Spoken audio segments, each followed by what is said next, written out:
Hey guys, welcome back to DCS World and of course the A-10.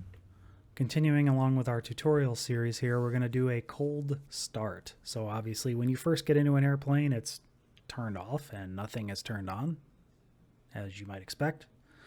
And thus we need to turn it on and fire it up in order to fly it. Quick disclaimer, I'm not going to go through how to bind controls for this, just because everyone's control scheme is going to be different than my own, and I can really only reference you on how to set it up similar to my own. Your HOTAS or your hardware might be different if you're flying with a controller or with a keyboard. So what I'm going to do is I'm going to link to Chuck's guides in the video description, and he has a pretty good setup on what you need to bind in terms of your axes and, you know, the most necessary buttons you need to bind, or just reference in general. If you're flying with keyboard, what I would recommend you do is go here to the controls menu and just check out what the bindings are for the keyboard here. And I mean, there's quite a bit of them, but you don't really use all of them. You're going to use quite a bit, but not all of them. So just reference this menu here for your keyboard controls. All right, without further ado, let's start this airplane up. So the first thing we're going to do is go over to the electrical power panel, and we're going to flip our battery switch to power. And we've got some lights turned on here, so the battery power is on. We're going to flip our inverter with a left click up to standby. And right below that, we've got two switches for the alternating current generators, AC generators, left and right, into the up position. Okay.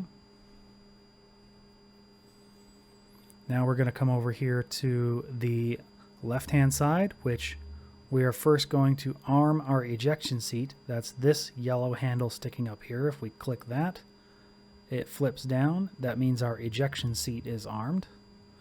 Right next to that, since we're right in the vicinity, we're going to flip this switch here to start up our APU. And you can hear that starting to whir to life. And if we look down here at our engine gauges, we can see the APU gauge starting to spin up. We want that to spin up to 100%.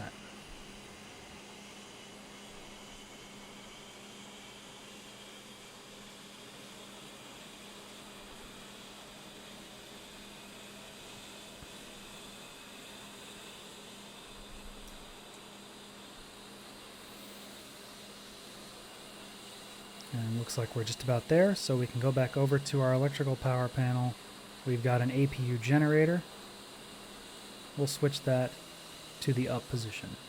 And now that APU is providing electrical power to the airplane. What we then need to do is come back over to the left-hand side. And we've got a few switches here in the fuel panel for our boost pumps. So we have main, left and right. Those need to be toggled up. And then we have wing, left and right. Those need to be toggled up as well. And the next step is we're going to start our left engine. So to start the left engine, we need to bring the throttle out of the cutoff, the idle cutoff position, or the off position, using right, alt, and home keys. So you can see the throttle has now jumped forward a little bit. That means the engine is going to start spooling up, and if we look behind us, the engine is spinning. Look down at our instruments, we can see some activity for our left engine. So our left engine is going to be these instruments here. Our right engine is going to be these instruments here. And then for these instruments, it's mirrored on both sides. So we've got our main fan speed, but then our main engine instruments as well.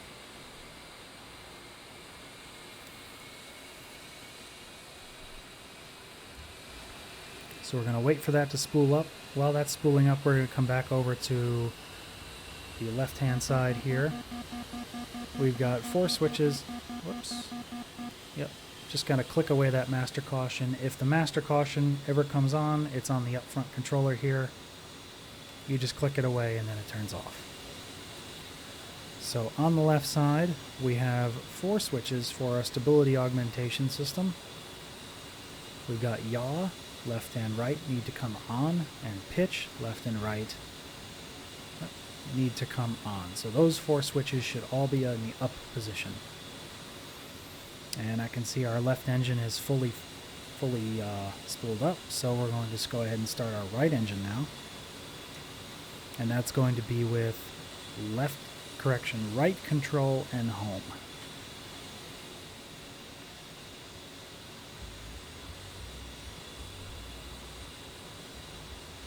And as we can see, our engine is starting to spin up there nicely.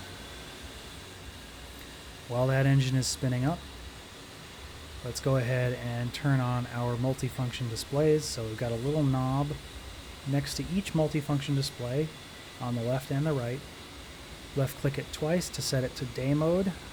And although they're not displaying anything, the displays are on.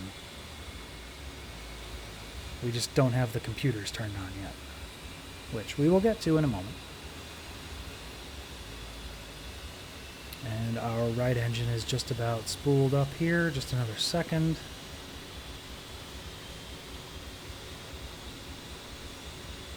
There we go, fully spooled up. So what we can do now is turn off our APU. So first we're going to turn off the APU generator, and we're going to come back over to the left side and toggle off the APU. So now the electrical power is not being provided by the APU, it's being provided by the engines. Okay. Next thing we need to do is turn on our navigation system. So if we look down below the annunciator panel at our CDU, control display unit, we have 2 switches below there. Main power for the CDU we need to flip on. And then the EGI, the embedded GPS INS navigation system, power switch comes to on. And while we're right next to it, there's a big beefy switch here for the pitot heat. We're going to flip that on as well. Optionally, while you're looking down here, this panel controls all of your interior cockpit lights. You can turn these on as you desire. You just kind of grab the knob and turn them. For right now, I'm going to leave them off. Let's head back up a little bit on the right side. This little green switch here for our oxygen regulator panel is going to turn on the oxygen generator.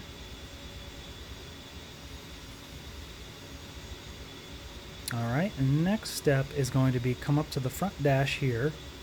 We have 3 switches down the bottom here. We've got the SICU, which is the central interface control unit. That's going to be flipped on, and as we do that, you'll notice our MFDs come to life. JTRS switch to on, that is the Joint Tactical Radio System. And then the IFFCC switch, click twice from off to test and then to on. IFFCC standing for Integrated Flight and Fire Control Computer. Coincidentally, that switch also controls our HUD. So now our HUD has come to life. Alright. We're just waiting for our MFDs to fully cycle up. While we're waiting for that, let's get over to the left here and flip on the anti-skid switch. So anti-skid comes on. That's going to prevent us from spinning out on like a wet taxiway or something like that.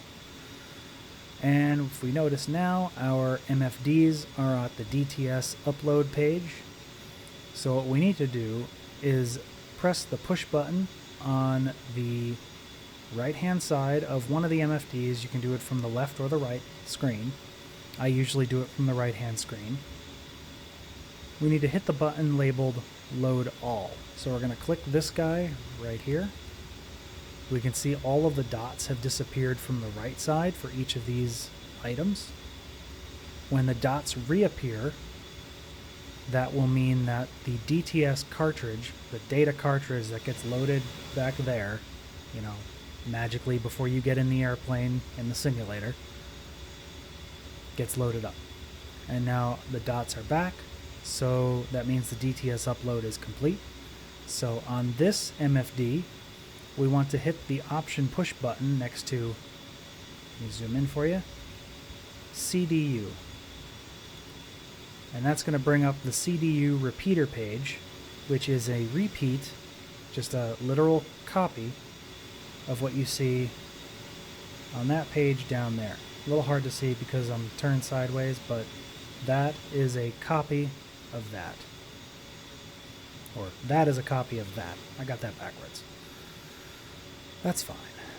And on the left side, we're going to go over and we're going to load up our TAD, T-A-D, or Tactical Awareness Display. That is essentially going to be our map screen. And now, essentially, what we are waiting on is the INS/GPS navigation system to align itself. So if we look over here, we're on the align page, as you can see. INS nav, auto, initial position, we've got some coordinates, and then we have a T equals, a time function. So that's in minutes, so like 3.3 minutes. 2.4 is the accuracy. When this reads 4.0 space 0.8 and you see INS nav ready flashing, that then means the INS is fully aligned and ready to go. So we need to wait just another 30 seconds or so here.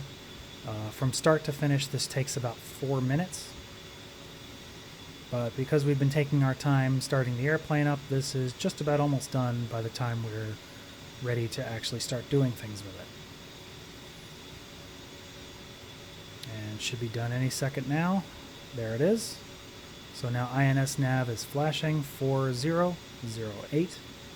We come over to the right hand side of the MFD. Big letters nav. We want to click this button. We then want to come down. It's behind the stick here a little bit. Let me zoom in. It's sometimes behind the stick, so let me move the stick out of the way. There's a button here labeled EGI. We click that button, and then that basically says to the airplane, use the embedded INS GPS system because it's ready to go. You can use the backup, basically gyro-based system if you need to, if you got an EGI failure, but in general you're going to be clicking that button there.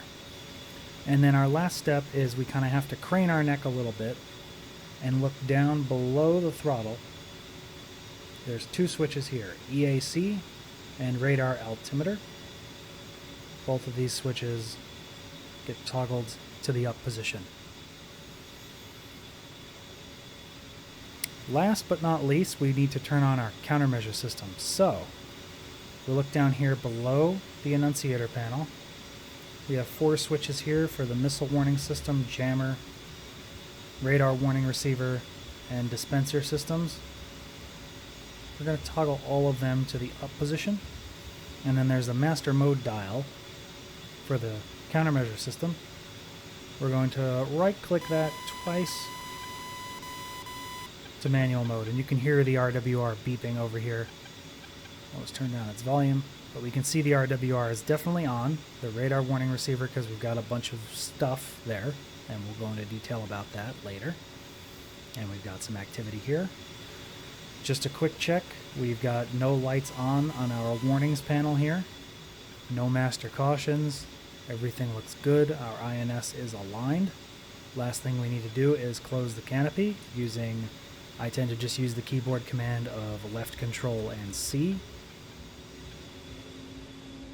See, our cockpit is closing up. And we are basically ready to taxi. So in the next tutorial video, we will probably start analyzing a little bit of the systems and get this bird in the air and see how she flies. So until then, see you later.